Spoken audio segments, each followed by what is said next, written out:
This story starts with a couple named Mason and Amelia, who were flying in their private jet to attend a lavish party. Soon, they arrived at the venue and started enjoying the party. After a while, they met a man named Perez, who was the richest person at the party and the host as well. During their conversation, Mason mentioned that he had a car collection and that he was very passionate about cars. Hearing this, Perez was pleased, as he also had a keen interest in collecting cars. He then took Mason and Amelia to his private garage to show them his car collection. Perez showed them his favorite car, which was worth around $200 million. Seeing this car, Mason and Amelia wanted to sit inside and feel it. Perez agreed to their request and allowed them to sit in the car. As soon as they sat inside, Amelia signaled a hacker named Link, who turned off all the garage lights. During this chaos, Mason's men attacked Perez and knocked him to the ground.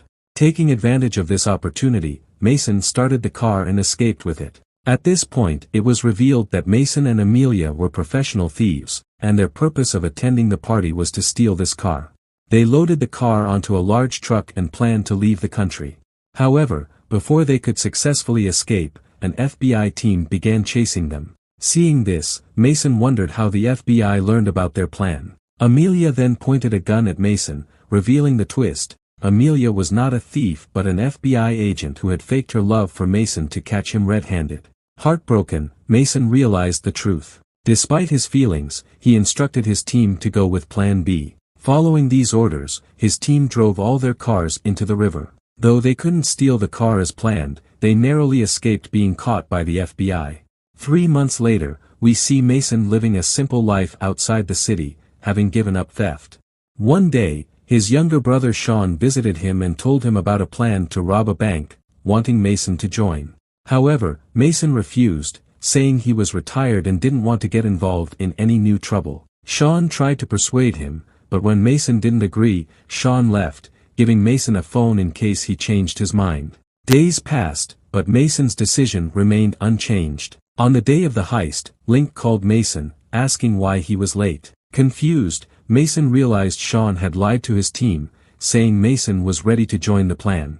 Initially angry, Mason had no choice but to join Sean's plan to handle the situation. Meanwhile, we see Sean sitting in a coffee shop outside the bank, where the bank manager comes for his daily coffee. As soon as the manager arrived, Sean approached him, showing a gun and taking him hostage. Then, Sean took the manager inside the bank, but just then, Mason arrived and stopped them from going inside. He told Sean that this plan was not good and that it would get them all killed. Sean replied that it was too late because their team was already inside the bank. Then, the three of them went into the bank, where Mason saw that his team members had disguised themselves and mingled with the common people. Sean took the manager to a corner and asked him to open the door, but instead, the manager sounded the security alarm. As soon as the alarm went off, chaos ensued in the bank, and the security guards started shooting at the thieves. However, Mason's team easily took out the guards and held all the customers hostage.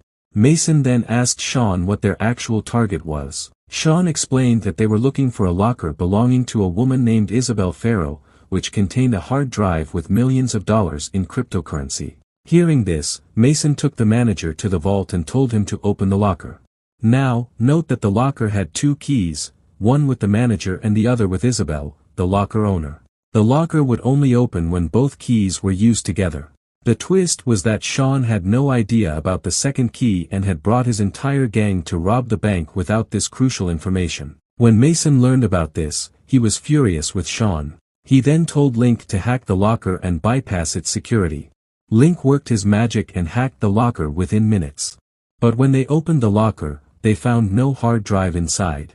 The manager laughed and told Mason that it was just a decoy box, and even he didn't know where the real box was. This situation enraged Mason, and he scolded Sean for the poor planning. Meanwhile, we see the FBI team arriving outside the bank with full force, led by none other than Mason's ex-girlfriend, Amelia. Amelia contacted Mason's team, and Link tried to distract her with her words. However, Amelia was familiar with these tactics and told Link to immediately connect her to Mason. Link informed Mason that the FBI wanted to talk to him. Mason told Sean to keep an eye on the manager and quickly went to Link's room. Hearing Amelia's voice on the phone brought back old memories, but Mason reminded himself that Amelia was now his enemy and had come to capture his team. Mason then began negotiating with Amelia and told her to move her team 50 feet away from the bank, or he would start killing the hostages one by one. He also demanded pizza and beer for everyone and asked her to deliver the pizza boxes inside the bank herself. Amelia agreed to his demands but asked for the release of 2 people in return, which Mason accepted without any argument. Mason's team then moved all the hostages to the upper hall and waited for Amelia. Shortly after, Amelia arranged the food and entered the bank. Mason was pleased to see her and began speaking to her lovingly, but Amelia paid no attention to his words and told him to surrender. Mason refused and sent Amelia out of the bank. After that, he told everyone. They fed the hostages and released 2 people as per the deal, but then something unexpected happened. The manager attacked Sean, took his gun, and fled. Seeing this, Mason also ran after him and, after a long chase, finally caught the manager.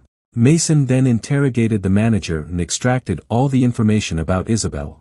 The manager revealed that Isabel Farrow was the wife of the country's biggest gangster, Abel.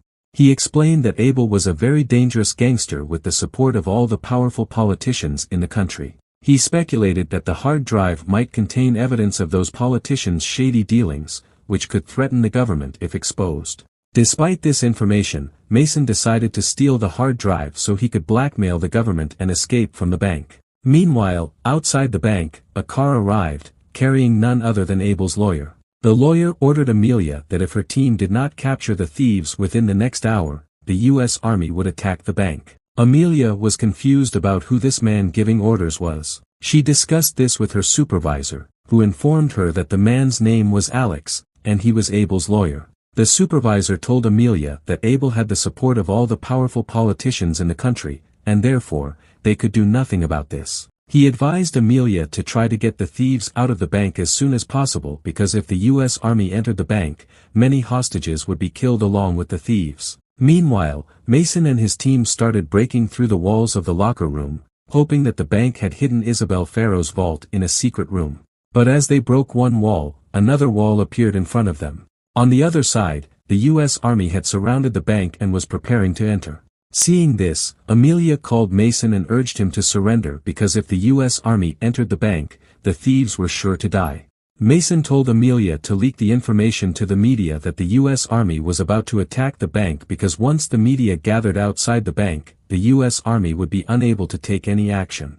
Amelia did exactly that, and the news quickly spread across the country like wildfire. Seeing this, the FBI head became very angry and removed Amelia from the case. He then called Mason and threatened that if his team didn't surrender within the next 15 minutes, they would storm the bank. Inside the bank, Mason's team found the room containing Isabel's locker. Upon finding the locker, Mason told Link to hack it and bypass its password. Link replied that the locker's security was very strong and it would take at least 10 minutes to open it, while the U.S. Army would enter the bank in the next 8 minutes. Seeing this, Mason came up with a plan and started releasing the hostages one by one to buy Link some time to open the locker. Within the next few minutes, all the hostages were released, and finally, after releasing the manager, Mason's team members began to surrender one by one. Everyone came out of the bank except Mason and Link, who remained inside. Seeing this, the FBI head became very angry and ordered the U.S. Army to enter the bank and shoot Mason on sight. Now, orders were given, and the U.S. Army entered the bank, searching for Mason like hounds. As soon as they reached the room, they saw Mason holding a bomb, waiting for them. Before they could react, there was an explosion that killed Mason along with all the U.S. Army soldiers. Thus, due to Sean's poor planning, Mason lost his life. But if you think this is the end, hold on, because there's a big twist coming. A few months after this incident, Amelia resigned from the FBI because she didn't want to work with corrupt people. After her resignation, she went on a vacation to a private island, where Mason was waiting for her. It was then revealed that Mason and Amelia had been on the same team all along, and they had intentionally failed the car theft from Perez to gain the FBI's trust in Amelia.